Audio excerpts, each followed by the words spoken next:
آج بنو ہاشم پہ زکوٰۃ حرام ہے، بنو ہاشم پہ زکوٰۃ حرام ہے۔ میں بنو ہاشم میں سے ہوں، میں زکوٰۃ نہیں لے سکتا۔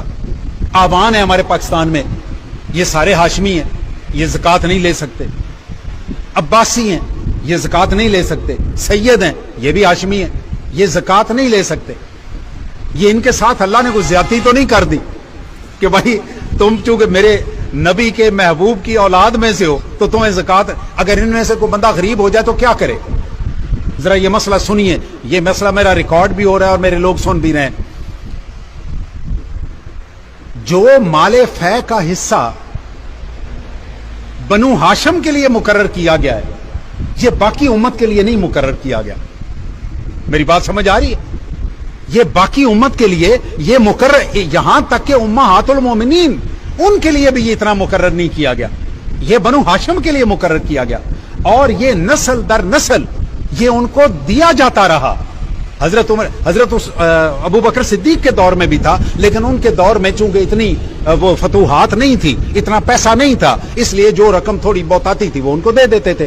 لیکن حضرت عمر کے دور میں جس وقت فراوانی ہو گئی، پیسہ بہت زیادہ آنا لگ گیا، تو انہوں نے اس کو کھلا کے دینا شروع کر دیا۔ تو یہ سارے کا سارا چلتا رہا۔ اب ہونا یہ چاہیے تھا، اللہ نے بے انصافی نہیں کی، ادھر زکوٰۃ بند کی۔ زکوٰۃ کتنی بن جاتی ہوگی؟ اس کے مقابلے میں 5000 درہم سالانہ یہ ادھر سے مقرر فرما دیے۔ تو آج کے دن کوئی قانون تبدیل نہیں ہو گیا، وہی قانون ہے، وہی سارا کچھ ہے۔ ہندوستان پورے کا پورا جب فتح ہوا تھا، محمود غزنوی نے اور باقی لوگوں نے فتح کیا، تو یہ سارا مال فے تھا۔ اس مال فے میں سے اس وقت کے ان سلطانوں کو اور جن لوگوں نے یہ علاقے فتح کیے، اس کا حصہ بنو ہاشم کے لیے الگ کرنا چاہیے تھا۔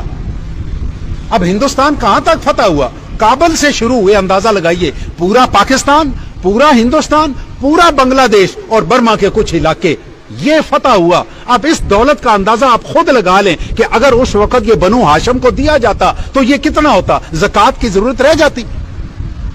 زکوٰۃ کی ضرورت ہی کوئی نہیں تھی۔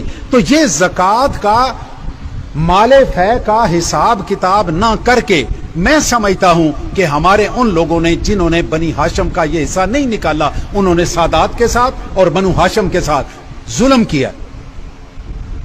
اور میں سمجھتا ہوں کہ آج کے دن ہماری حکومتیں، وہ نواز شریف کی حکومت ہو، وہ جس کی بھی حکومت ہو، ان سارے کے سارے حکمرانوں کو آج مال فے کا جو نسل در نسل چلتا آ رہا ہے، اس کا حساب کتاب کر کے بنو ہاشم کا حصہ الگ کرنا چاہیے۔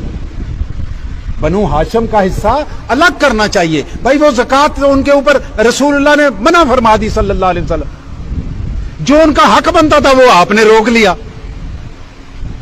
جو ان کا حق بنتا تھا وہ ہماری حکومتوں نے روک لیا، ہمارے خلیفوں نے روک لیا، زکوٰۃ ان کو منع ہو گئی۔